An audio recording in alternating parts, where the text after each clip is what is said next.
സജോ ദേവസിയാണ് ചേരുന്നത്. സജോ, പാലായിൽ സസ്പെൻസ് തുടരുകയാണ്. ഭരണം വീഴുമോ എന്നതാണ് ആകാംക്ഷ. കൗൺസിലർമാരെ അനുനയിപ്പിക്കുന്നു UDF എന്നാണ് മനസ്സിലാക്കുന്നത്. ഇങ്ങനെയാണ് ചർച്ചകൾ പുരോഗമിക്കുന്നത്.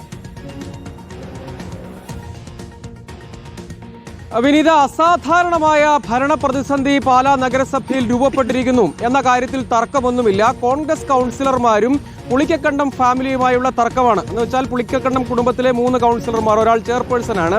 ഇവരുമായുള്ള തർക്കം, പ്രത്യേകിച്ച് ബിനു പുളിക്കക്കണ്ടവുമായുള്ള തർക്കമാണ് പരിധി വിട്ട് പോകുന്നത്. വല്ലാത്തൊരു ഭിന്നതയിലേക്ക് കാര്യങ്ങൾ പോയതോടുകൂടി പാലാ MLA യും കോട്ടയം MP യും ഒക്കെ ചേർന്ന് സമവായ ചർച്ച നടത്തിയത് ഫലം കണ്ടില്ല, പരാജയപ്പെട്ടു. ഇനി സ്വതന്ത്ര കൂട്ടായ്മയായി സഹകരിക്കാൻ കഴിയുകയില്ല എന്ന നിലപാട് പരസ്യമായി തുറന്നു പറയുന്ന വിധത്തിലേക്ക് കോൺഗ്രസ് കൗൺസിലർമാർ എത്തുന്നു.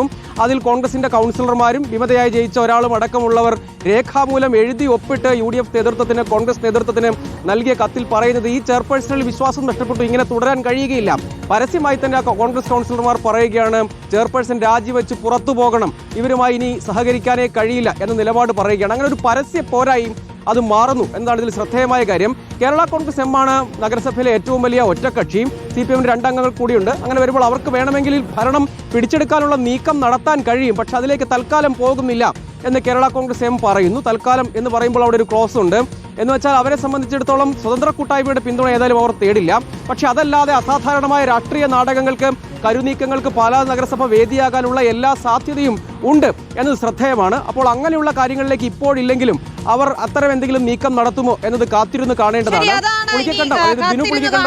അർജുൻ മട്ടന്നൂർ കൂടി ചേരുകയാണ്. അർജുൻ, പാലാ നഗരസഭയിലെ നിലവിലെ ഭരണം അട്ടിമറിക്കപ്പെട്ടാൽ പകരം ആര് വരുമെന്നതാണ് ചോദ്യം.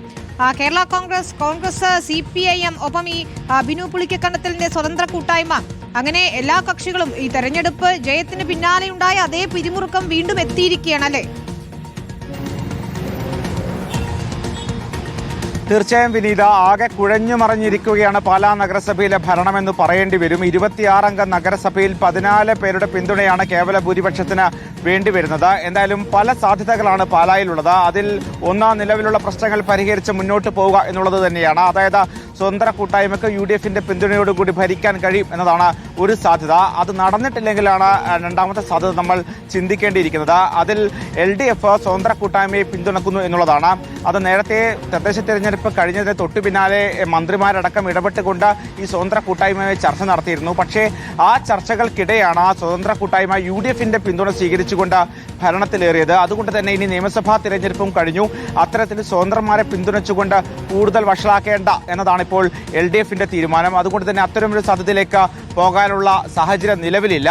മറ്റൊന്ന്, മൂന്നാമത്തെ സാധ്യതയാണ് ഇതിൽ ഏറെ നിർണായകമായത്. നേരത്തെ സജോ പറഞ്ഞതുപോലെ കേരള രാഷ്ട്രീയത്തിൽ തന്നെ ഏറെ നിർണായകമാകാൻ സാധ്യതയുള്ള ഒരു നീക്കമായിരിക്കും അത്. അതായത് ഏറ്റവും വലിയ ഒറ്റക്കക്ഷിയായ കേരള കോൺഗ്രസ് അവരുടെ 10 അംഗങ്ങളും UDFനെ പിന്തുണക്കുന്നു, അല്ലെങ്കിൽ UDFന്റെ പിന്തുണ തേടുന്നു എന്നതാണ് അതിലൊരു മറ്റൊരു പ്രധാനപ്പെട്ട സാധ്യത. അങ്ങനെയാണെങ്കിൽ ഏതാണ്ട് 21 അംഗങ്ങളുടെ പിന്തുണയോടുകൂടി ഭരിക്കാൻ കഴിയും എന്നതാണ് ഏറ്റവും പ്രധാനപ്പെട്ട കാര്യം. UDFന് 11 അംഗങ്ങളാണുള്ളത്. അതിൽ 6 കോൺഗ്രസ്, അതോടൊപ്പം തന്നെ 3 കേരള കോൺഗ്രസ് ജോസഫ് വിഭാഗം അടക്കം അത്തരത്തിൽ 11 അംഗങ്ങളാണുള്ളത്. ഇതിൽ ജോസഫ് വിഭാഗവും മാണി സി കാപ്പന്റെ ഒരു സ്വതന്ത്രനും വിട്ടുനിന്നാൽ പോലും 17 അംഗങ്ങളുടെ പിന്തുണ അത്തരത്തിൽ നേടാൻ കഴിയും. പക്ഷേ അത് കേരള രാഷ്ട്രീയത്തിൽ LDFിൽ തന്നെ വലിയ ചർച്ചകൾക്ക് അല്ലെങ്കിൽ വലിയ മാറ്റങ്ങൾക്ക് ഇടയാക്കുന്ന ഒരു രാഷ്ട്രീയ നീക്കം കൂടിയായി മാറും.